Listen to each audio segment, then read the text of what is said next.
Sisimu Tuhan, sisi Tuhan, sisi Tuhan,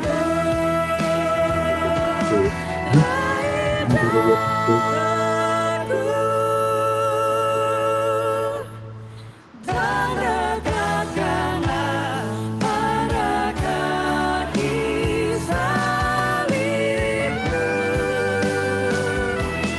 Raih aku, raih, dan dekatkanlah ke sisimu,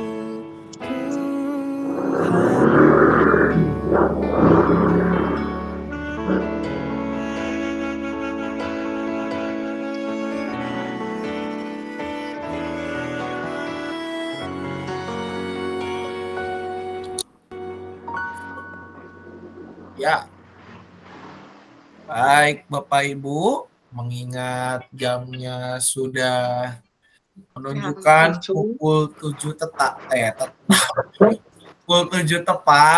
kita akan memulai PRT kita pada kesempatan yang berbahagia di malam hari ini. Kita akan mulai PRT kita. Namun sebelum kita memulai untuk membaca Alkitab dan juga merenungkan firman Tuhan, mari kita mengangkat sebuah pujian yang diambil dari PKJ 37. PKJ 37 yang berjudul Bila Ku Renung Dosaku. PKJ 37 Bila Ku Renung Dosaku. KD-nya belum ada, Pak.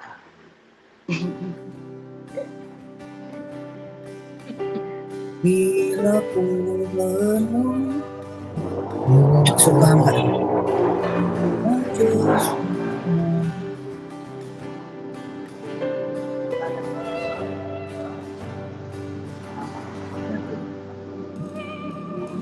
bila ku renung dosaku padamu Tuhan, yang berulang ku lakukan di hadapan-Mu.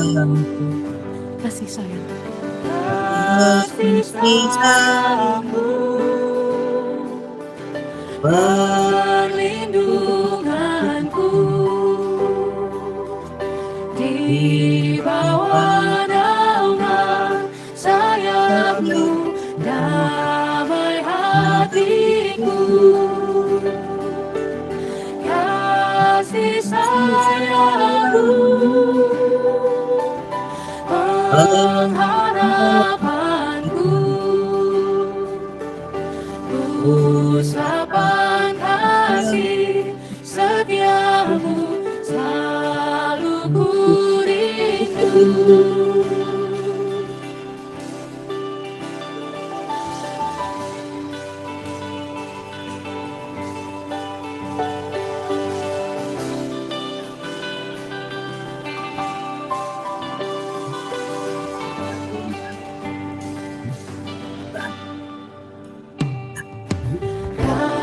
Rasaanku dan sombongku masih menggoda, iri hati dan benciku kadang menjelma. Kasih sayang-Mu, perlindunganku di bawah naungan sayap-Mu, damai hatiku. Kasih sayang-Mu, kasih sayang-Mu, pengharapanku, usapan kasih setiamu selalu ku rindu.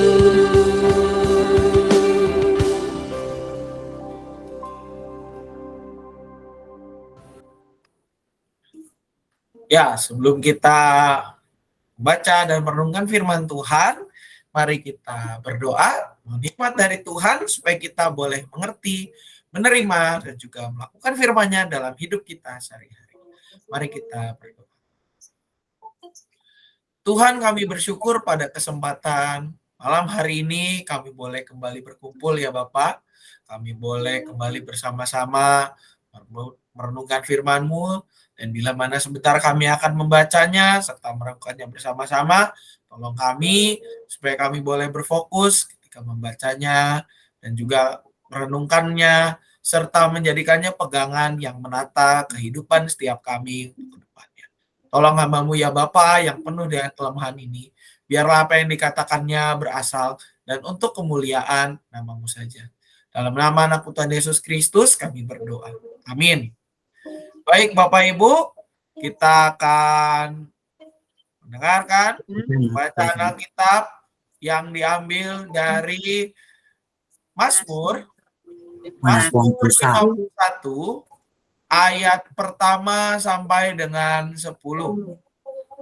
Untuk pemimpin biduan Mazmur. Mazmur 51 ayat pertama sampai dengan 10. Demikian bunyi firman Tuhan.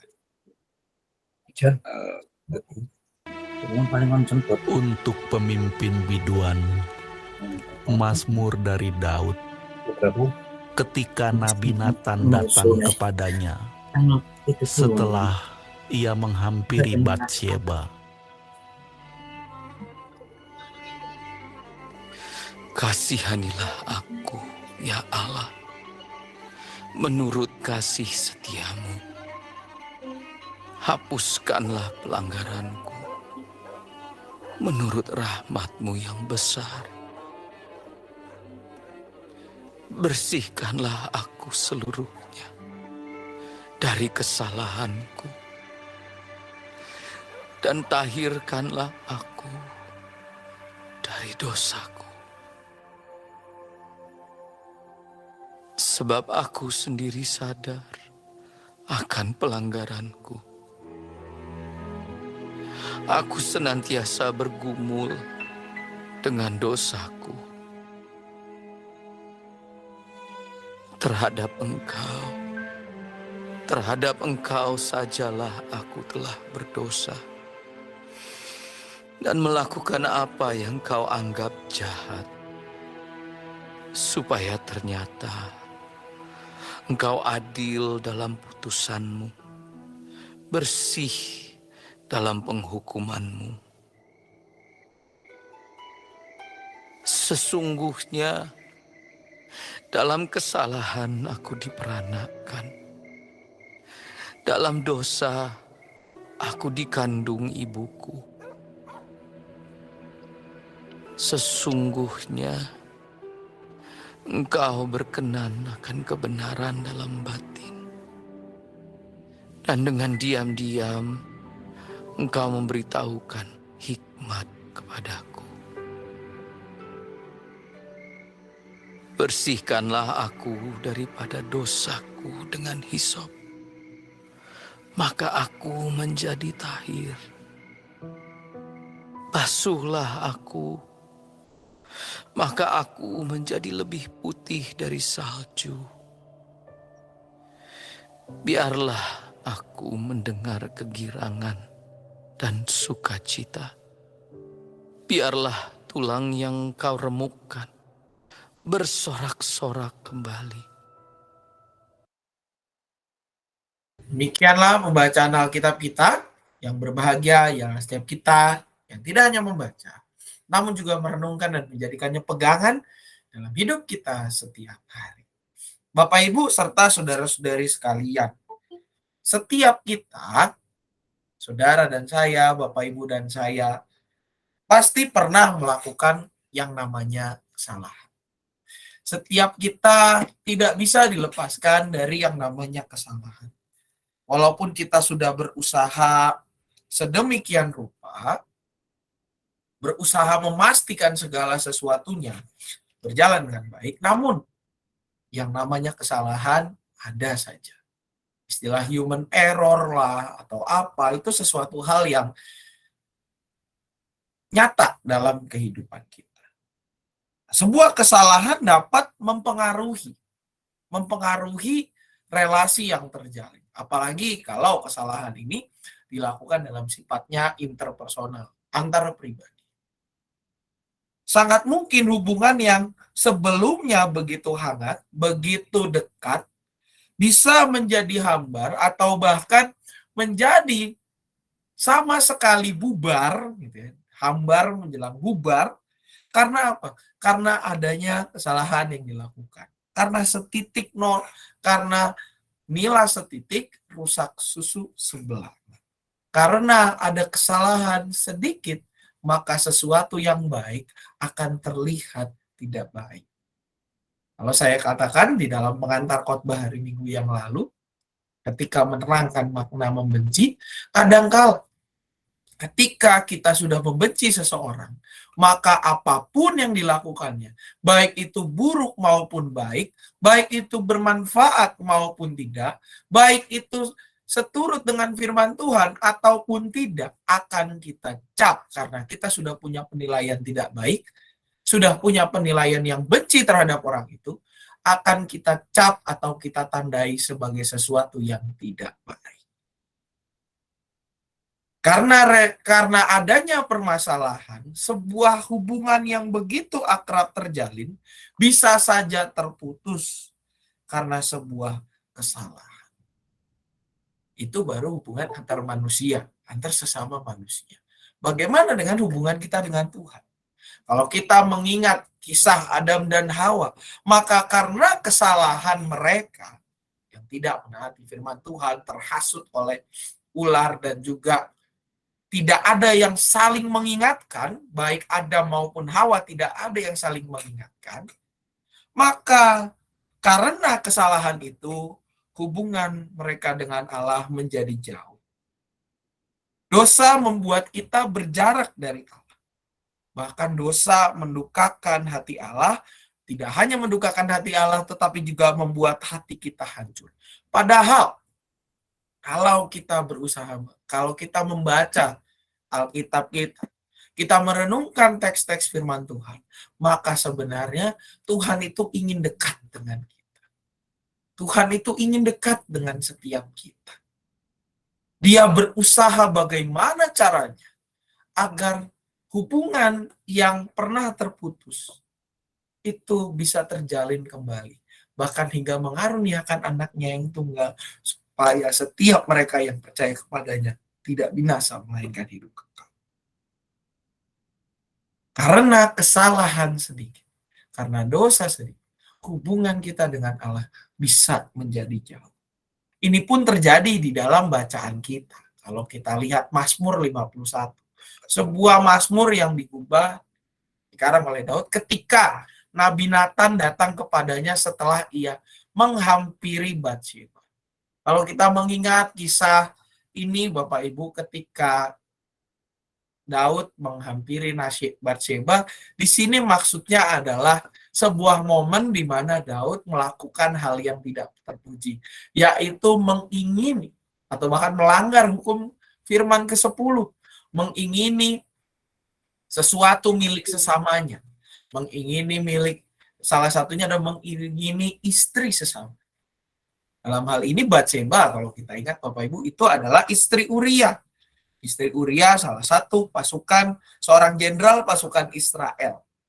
Orang yang punya pengaruh di dalam pasukan. Kalau kita mengacu sebelum kejadian di mana Daud berselingkuh dengan Batsheba, sebelumnya Daud itu sudah memiliki 5 istri. Kalau kita bisa melihat dalam 2 Samuel 3 ayat 2 sampai dengan 5. Daud sudah punya 5 istri. Di dalam hal yang tidak baik itu, dia masih berusaha menambah lagi. Bahkan merebut istri sesamanya. Uria yang adalah sesamanya. Kalau kita lihat Bapak Ibu, hal inilah yang membuat Tuhan marah. Ketika Daud menghampiri Batsheba, Daud berselingkuh dengan dia, bahkan menghasilkan sesuatu. Inilah yang tidak baik. Oleh karenanya kalau kita mengingat setelah Daud menghampiri Batseba, lalu dia mengatur bagaimana caranya agar Uria terbunuh, gitu ya. Dan juga supaya Daud bisa menikahi Batseba, Nabi Nathan datang kepadanya. Nabi yang menjadi utusan.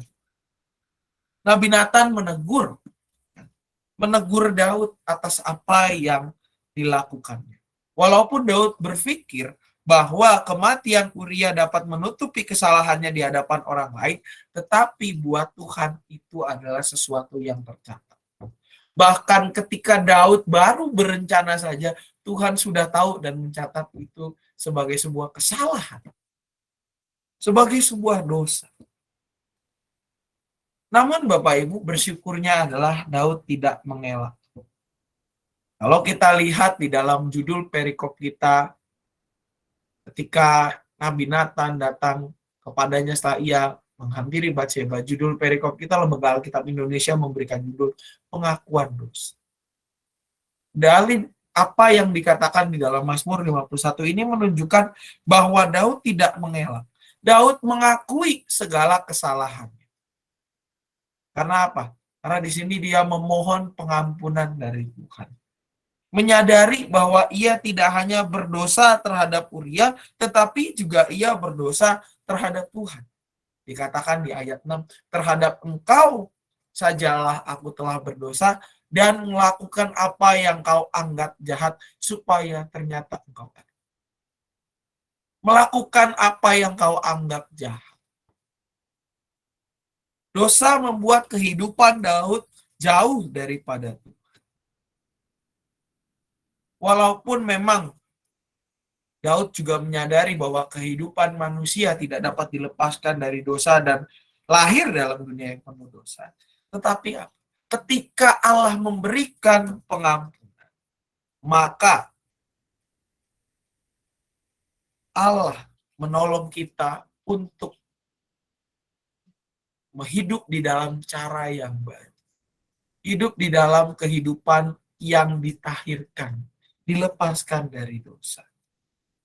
Makanya dalam bagian ini Daud memohon agar Tuhan menghapuskan dosanya. Menghapuskan dosa agar ia menjadi tahir.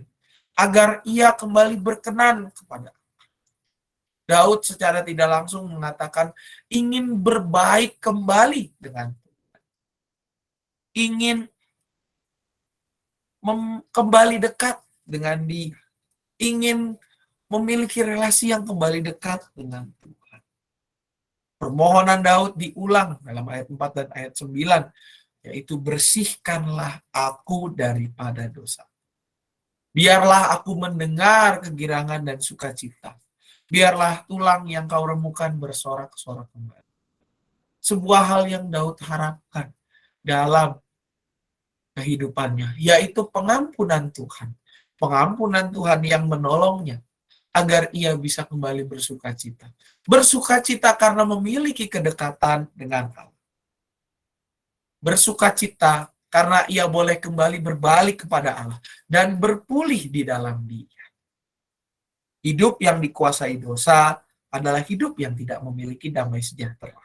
Sedangkan hidup di dalam jalan Allah, walaupun terlihat sulit, tetapi isinya adalah damai sejahtera.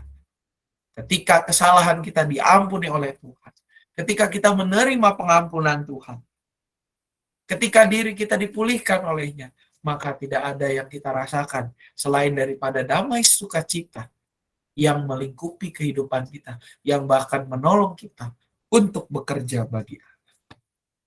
Sama halnya dengan Daud, Bapak Ibu, setiap kita pun, seperti yang saya katakan di awal, juga berbuat dosa kepada Tuhan. Kadangkala kita melanggar hal-hal yang telah Tuhan berikan guideline, Tuhan berikan petunjuk. Misalnya, kita tidak menduakan Tuhan. Jangan ada padamu Allah lain di hadapanmu. kadangkala kita masih menaruh Allah-Allah lain di dalam diri kita. Sederhananya, kita masih kadangkala menjadikan Tuhan bukan sebagai Tuhan yang meraja dalam hidup kita, tetapi menjadikan Tuhan sebagai pesuruh kita. Ketika kesulitan melanda, barulah kita datang kepada Tuhan. Tetapi ketika kehidupan buat kita berjalan dengan damai, aman, tentram, sejahtera, belum tentu kita datang kepada Tuhan. Kadang-kala kita masih melakukan sesuatu yang mendukakan hatinya. Di dalam ke-10 firman dikatakan jangan membunuh. Membunuh tidak mesti kita menghilangkan nyawa seseorang. Tetapi membunuh juga bisa kita lakukan dengan kata-kata. Kita mengenal zaman sekarang yang namanya pembunuhan karakter. Kadang-kala kita bisa menjadi pelaku dari pembunuhan karakter ini. Kadang-kala kita membunuh orang dengan kata-kata kita. Kita menghilangkan semangat orang dengan asumsi-asumsi kita. Atau bahkan kita menghujat orang. Padahal apa yang ia lakukan itu adalah sesuatu yang seturut dengan firman. Marilah Bapak Ibu melalui perenungan ini kita merenungkan itu semua. Kita merenungkan tendensi kita, kecenderungan kita, yang kadang melakukan sesuatu yang salah di hadapan Tuhan. Marilah kita mengakui itu di hadapan Tuhan. Sama seperti yang Daud lakukan. Dia tahu apa yang ia lakukan itu salah. Makanya ia mengakui kesalahan itu di hadapan. Marilah kita juga memohon pengampunan Tuhan. Pengampunan Tuhan yang menolong kita untuk kembali dekat kepadanya. Tidak hanya mendekatkan diri kita kepada Tuhan, tetapi juga mendekatkan diri kita kepada sesama kita. Marilah kita berbalik kepada Allah yang dimulai dengan upaya kita untuk menyadari dan mengakui segala dosa dan kesalahan kita. Kita memohon pengampunan Tuhan dan juga mensyukuri anugerah pengampunan yang Ia berikan. Ketika kita mampu mengakui dan mensyukuri pengampunan Tuhan, di sanalah kita akan merasakan kehidupan yang dipulihkan oleh Tuhan. Jika Tuhan memberikan pengampunannya, memberikan kepada kita petunjuk hidup baru, menolong kita untuk tidak jatuh ke dalam kesalahan yang sama, menolong kita untuk mengintrospeksi diri, memeriksa diri kita, memeriksa hati kita, pikiran kita, niat kita, dan juga menolong kita untuk hidup di dalam kehendak Allah. Menjadikan Tuhan sebagai satu-satunya raja di dalam hidup kita. Menjadikan Tuhan sebagai satu-satunya yang berkuasa atas kehidupan kita. Benar-benar mengakui bahwa tidak ada Tuhan yang lain selain daripada Tuhan yang memberikan pengampunan kepada kita. Memang hidup dalam kehendak Allah tidak selalu membawa kita kepada kenyamanan. Karena kadang-kala seperti yang Daud alami itu sesuatu yang mungkin menyenangkan, tetapi itu tidak sesuai dengan firman Allah. Hidup dalam kehendak Allah tidak selalu membawa kita kepada popularitas, tidak selalu membawa kita kepada hal-hal yang membuat kita bisa jadi senang dalam artian senang karena itu sesuai dengan keinginan kita. Memang hidup di dalam kehendak Allah kadangkala tidak sesuai dengan impian kita. Tetapi di sanalah ketika kita hidup di dalam kehendak Allah, walaupun sulit, walaupun tidak mudah, walaupun tidak sesuai dengan bayangan kita, tidak sesuai dengan keinginan kita, tetapi kita akan senantiasa mengalami sukacita tiada akhir. Karena pengampunannya itulah yang menolong kita untuk merasakan hari yang baru. Menolong kita untuk boleh memiliki kesempatan yang baru dalam hidup kita. Agar kita boleh hidup sesuai dengan firman-Nya dan menjadi hamba-hambanya.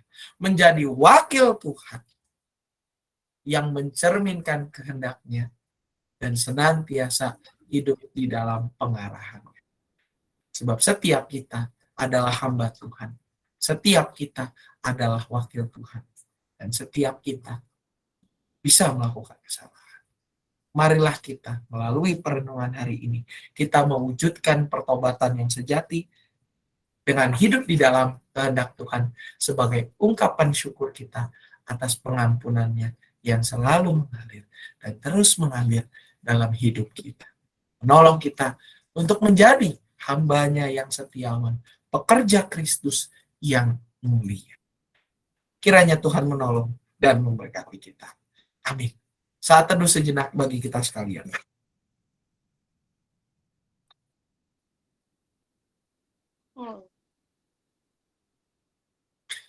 Saat teduh selesai, Bapak Ibu serta saudara-saudari sekalian, ada beberapa pokok doa yang akan kita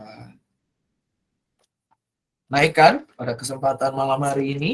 Yang pertama adalah kita akan mendoakan bangsa dan negara kita di dalam segala situasi yang terjadi, di dalam segala pergumulan yang terjadi.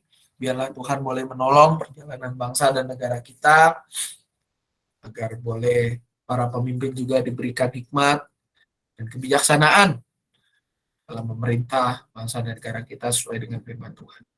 Kita juga berdoa untuk GKI Cicurug, gereja kita, dalam segala kebutuhannya, untuk melunasi cicilan KPH, BPK penabur, juga untuk kebutuhan-kebutuhan lain, seperti untuk kita doakan kegiatan-kegiatan yang berlangsung, ibadah-ibadah, baik dari kebaktian umum, ibadah-ibadah kategorial dalam hal ini seperti kebaktian remaja, kebaktian pemuda, juga kelas-kelas sekolah minggu yang onsite maupun online.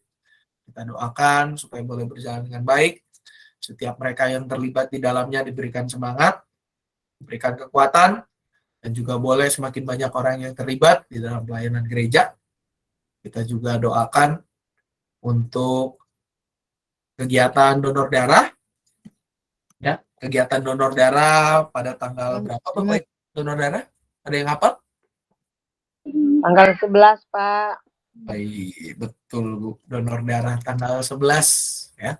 11 September ini ya, Bapak Ibu yang berusia 17 tahun ke atas silakan untuk ikut donor darah mulai pukul 8.30 pagi. Saya juga ikut kebetulan gitu ya.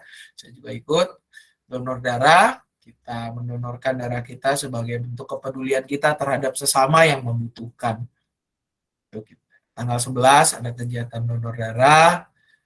Kita doakan agar banyak umat yang mau terlibat dalam kegiatan ini dan juga semakin banyak kebutuhan darah yang terpenuhi ya.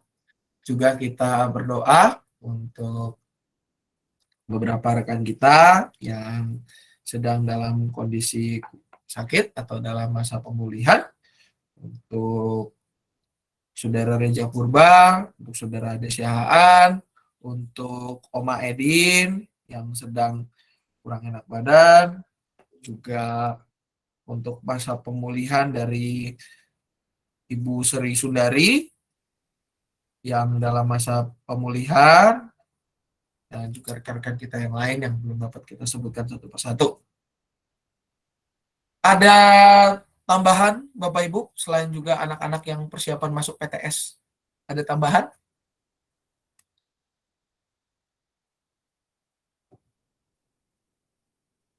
Tidak ada tambahan?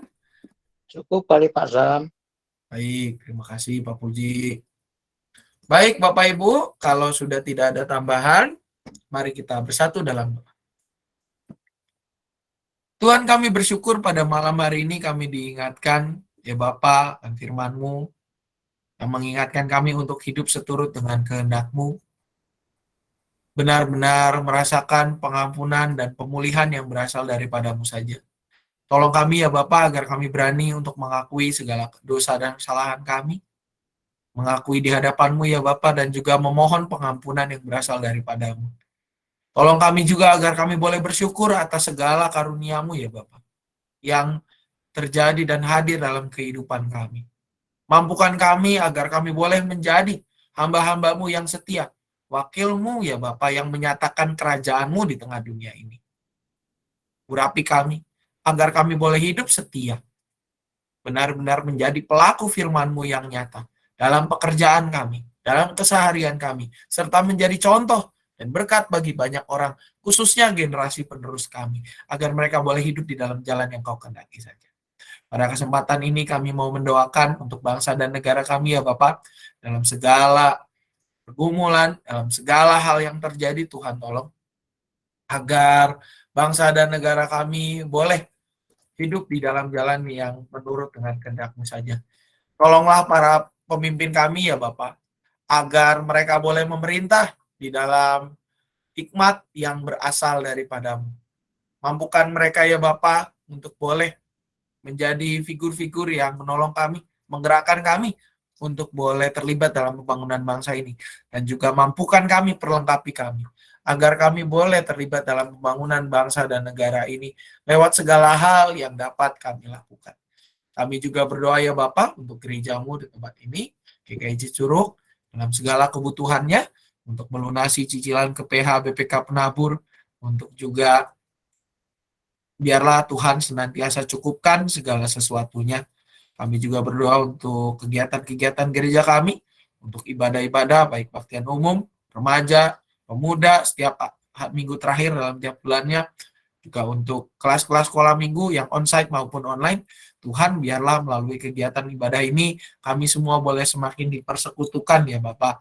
Kami boleh semakin erat bersama dengan sesama kami untuk memuliakan nama-Mu ya Bapak. Juga biarlah segala ibadah ini juga boleh menggerakkan umat-Mu untuk terlibat, mengambil bagian di dalam pelayanan, melayani sesama, menjadi sebuah ungkapan syukur ya Bapak atas karunia-Mu yang tidak pernah berhenti dalam hidup kami. Juga ya Bapak, kegiatan donor darah pada tanggal 11 September ini, Tuhan berkati, biarlah ya Tuhan, banyak umat-Mu yang tergerak untuk mendonorkan darahnya, menjadi bentuk perhatian kami terhadap sesama kami yang membutuhkan di luar sana.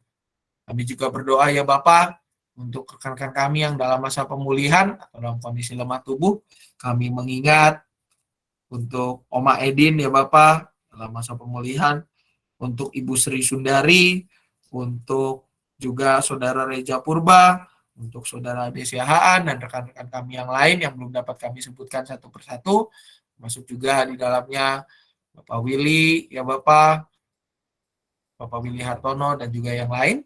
Tuhan boleh berkati semua, Tuhan boleh pulihkan kondisi mereka, Tuhan yang kuatkan mereka selalu, Tuhan juga yang boleh hadir dalam segenap perjalanan hidup mereka.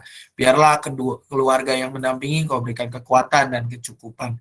Untuk anak-anak kami yang dalam persiapan memasuki penilaian tengah semester, Tuhan juga persiapkan anak-anak-Mu ini ya Bapak, agar mereka boleh bekerja dengan jujur. Dan biarlah ya Tuhan, mereka boleh menjadi anak-anak yang hidup di dalam tangan pemeliharaan-Mu saja. Inilah doa kami, seraya kami menyerahkan diri kami masing-masing dengan segala pergumulan dan sukacita yang kami rasakan. Jadilah pada kami seturut dengan kehendak-Mu saja. Dalam nama anak Tuhan Yesus Kristus, kami berdoa. Amin. Bapak Ibu, kita akan mengakhiri PRT kita pada malam hari ini dengan sebuah pujian yang diambil dari PKJ 285. PKJ 285 berjudul Bila Badai Hidup Menerpamu. PKJ 285, Bila Badai Hidup Menerpamu.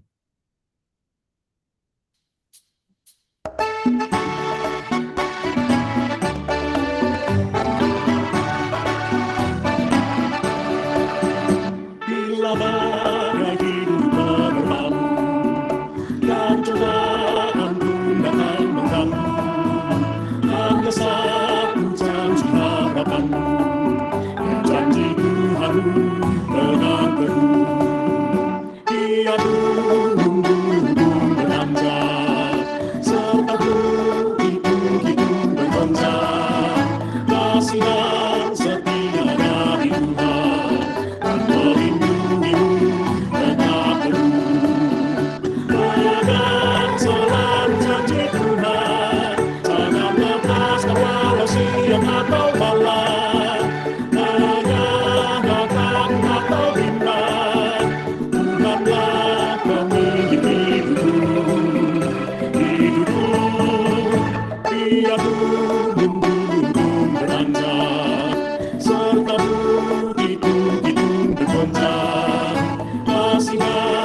setia dari Tuhan dan melindungimu tetap teguh, dan melindungimu tetap teguh.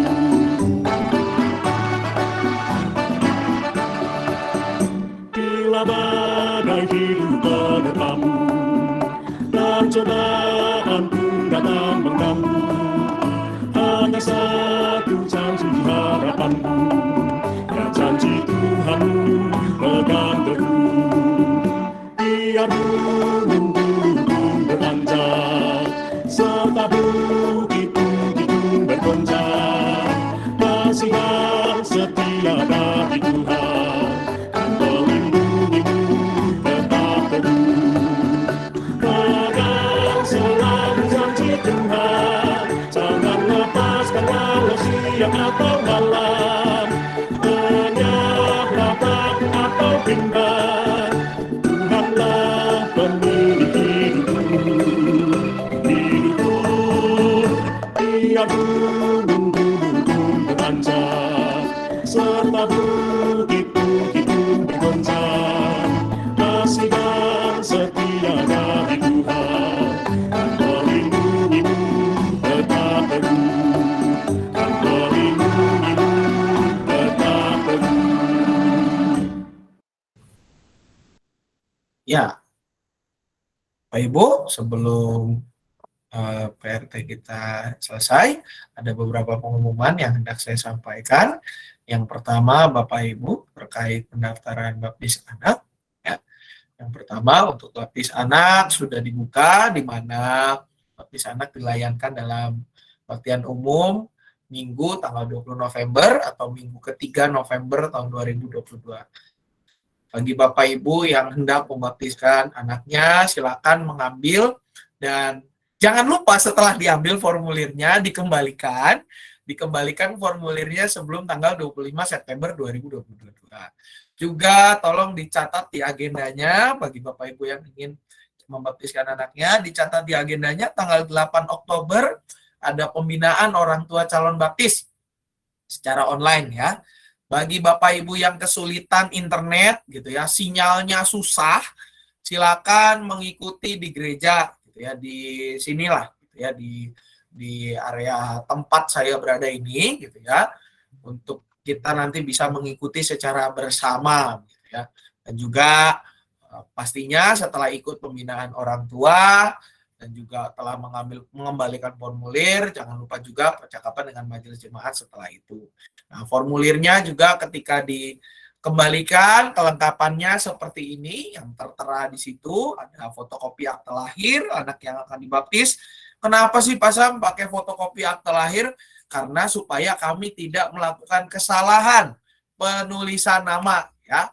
Dan juga kalau yang akte lahir itu kan sesuatu yang diakui gitu ya. Jadi kalau diakui negara kan berarti lebih kemungkinan kesalahannya itu lebih kecil. Karena kalau terjadi kesalahan penulisan nama di akte di sertifikat apapun itu, contohnya sertifikat baptis, nanti akan berat buat kedepannya. Ketika nanti juga dibuat misalnya ada kesalahan pencatatan nama di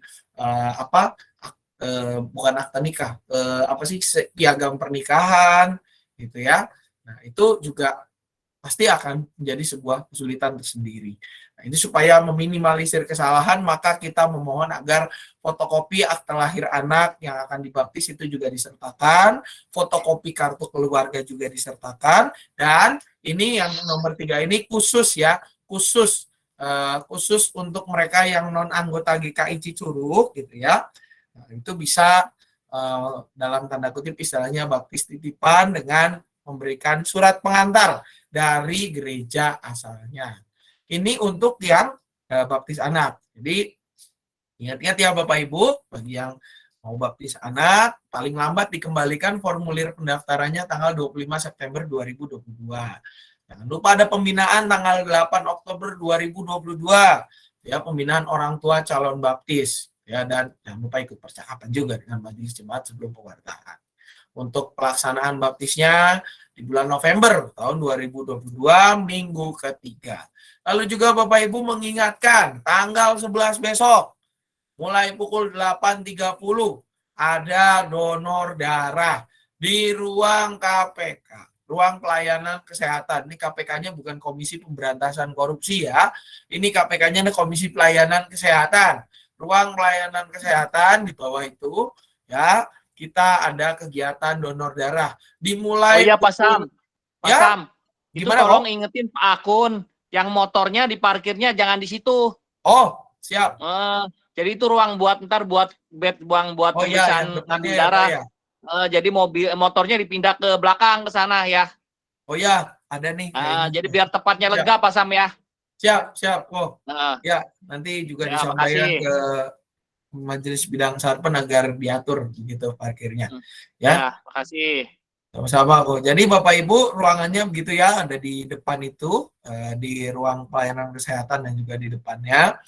Mulai pukul 8.30. Mari Bapak Ibu, kita semua berpartisipasi dalam kegiatan donor darah ini.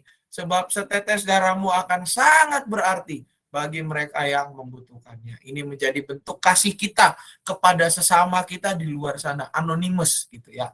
Kalau buat orang Sam, ya, Ci. Apa, jadi Ci? posternya parkir di mana nanti? Di belah sananya, Ci. Kan deket taman ada tuh jalanan. Dekat Nah, WC, email, gitu. dekat WC ke kiri WC. Di taman sana. Di taman, Ci. Oh, Bukan Taman di tamannya, Getsemani. tapi yang sebelum taman itu. Gitu. Taman Getsemani. Ya, sebelum taman lah pokoknya. Nanti kalau main ke sini pasti tahu lah. Nanti ada pengarahannya kok. Ininya, Ci. Sama ada Ditunggu KPK, saja. jangan lupa besok Minggu. Nah, ya juga Bapak Ibu. Ada Latihan gitar ya Pak Iman. Ada latihan gitar, ada bisa pemeriksaan itu udah ada. Kolesterol sama asam urat udah ada alatnya. Nah, kabar sukacita buat kita semua Bapak Ibu. Jadi pemeriksaan kesehatan sudah kembali aktif tiap minggu kedua. Juga besok sudah mulai ada pemeriksaan kolesterol dan apa kok satunya? Asam urat. Asam urat. Ya. Sama gula udah ada. Ya, ini asam yang bukan buat bikin sayur asam ya, Bapak Ibu, asamnya beda. Ya, pemeriksaan asam urat dan juga kolesterol sudah bisa mulai tanggal 11 September itu, dan juga ada pelatihan gitar. Jam berapa kok mulainya? Jam 10 beres kebaktian sekolah minggu. Beres kebaktian 2 atau beres sekolah minggu, semuanya beres. Itu ada latihan gitar. Bagi Bapak Ibu atau anak-anaknya, remaja-remajanya, pemuda-pemudinya yang mau belajar gitar, mau berlatih gitar, dipersilakan untuk hadir gitu ya. Jadi supaya Ci Email punya pengiring yang lebih banyak begitu Bapak Ibu kalau ketika rekaman nyanyi. Nggak cuman gitar yang bunyinya distorsi aja gitu ya. Ya, itu. Itu ini kalau untuk tadi asam urat, gula dan kolesterol itu bayar berapa ya Pak Iman ya? Saya tidak tahu, ngomongnya sama Ibu Heni ntar. Betul. Itu Bapak Ibu ya, untuk yang dari KPK. Lalu juga berikutnya mengumumkan selain daripada donor darah, juga untuk lansia, PRT lansia tiap minggu keempat, Rabu minggu keempat setiap bulannya sudah onsite, terjadi perubahan jadwal. Onsite pada pukul 10 ya. Tiap Rabu minggu keempat onsite jam 10 di ruang lansia ya, yang PRT lansia. Juga tadi juga ada yang nanya ke saya, banyak nih pertanyaan gitu ya, Kak, kok yang salamnya nggak ada. Ya, karena memang terjadi perubahan jadwal. Salam juga dari yang 2 kali seminggu menjadi sekali seminggu tiap hari Jumat untuk yang sapaan malamnya. Sekali seminggu tiap hari Jumat, sapaan malam jam 7 malam. Untuk PRT lansia, Rabu minggu keempat secara onset pukul 10 pagi di ruang lansia atau yang sebelah pastori. Ya, jam 10 Rabu minggu keempat. Yang lainnya Bapak Ibu masih seperti biasa. PRT yang ini minggu pertama dan kedua itu secara online pada pukul 7 malam. Untuk sersan tiap minggu ketiga secara online pukul 7 malam. Itu saja kalau dari saya, Bapak Ibu, pengumumannya. Barangkali Boleh nanya, Pak? ada yang Boleh lain tanya, yang mau Pak? memberikan pengumuman, dipersilakan. Nanya Boleh Pak tanya Sam. nggak, Pak? Gimana dulu nih? Bu Marmi, gimana Bu Marmi? Mau ke Dokter Iman. Oh, Mau ke ke Pak Dokter Dokter. Iman. Gimana? Yang Apa, itu Ibu? yang pemeriksaan gula, kolesterol, Iya. asam urat itu puasa dulu nggak atau yang mana yang harus puasa? Kalau gula sih nggak apa-apa, nggak usah puasa. Tapi kalau asam urat sama kolesterol lebih bagus puasa. Oh gitu. 8 jam ya. lah minimal, Ibu ya. Ya. Makasih ya Pak Dokter. Ya. Selamat malam. Ya. Makasih. Malam. Udah Pak Sam. Linawati, silakan. Mau tanya, kalau kebaktian lansia yang bukan lansia boleh ikutan apa enggak? Bu Boleh. Marmi bagaimana?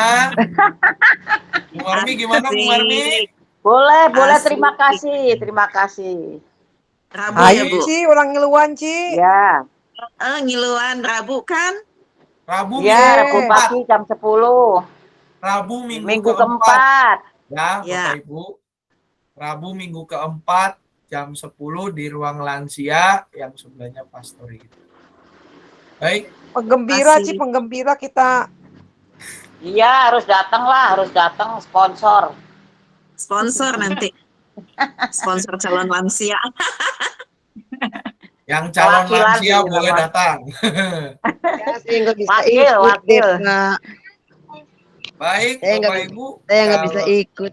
Oh iya. Ya, baik kalau sudah tidak ada lagi Bapak Ibu. Oh, mungkin juga ini Cici Suci ya. Cici Suci itu tanggal 20 sabaraha. 24, kayaknya 24 nih Pak.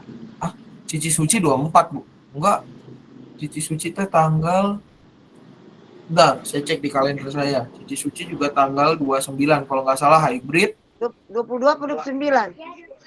22, sorry. 22. 22. 22 hari Kamis Cici Suci secara hybrid di GKI Terus Cianjur. tanggal 24. Tanggal 24 tuh hari Sabtu, Bu. Ayo.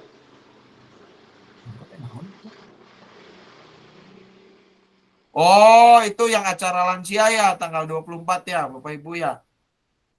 Potram, Pak. Potram di Bupur, ayo lali Pak sama. Coba lokasinya di mana, Bu? Lokasinya di mana itu? Di Uti. Ah, di Uti. Jamnya jam berapa, Ibu-ibu, Bapak-bapak? Jam 10. Jam 10. Ya, Kapan, Uti? Itu hari apa itu, Bu? Sabtu. Sabtu. Datang ya. Tanggal 24. Putri ulang tahun kayaknya. Ayo rapat. Ya, begitu kurang lebih Bapak Ibu ya. Di undangannya. Jangan lupa yang paling dekat Undangan tanggal ulang tahun 11 17 tahun Uti. Iya.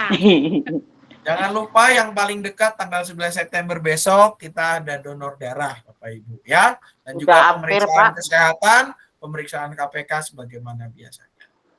Itu saja Bapak Ibu, bila mana sudah tidak ada lagi.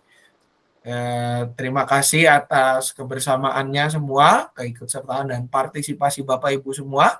Selamat malam, selamat beristirahat. Tuhan Yesus memberkati. Terima kasih Pak Pak Sam. Sam. Selamat malam. Selamat malam semuanya. Selamat Terima kasih. malam. Malam. Tuhan Yesus memberkati.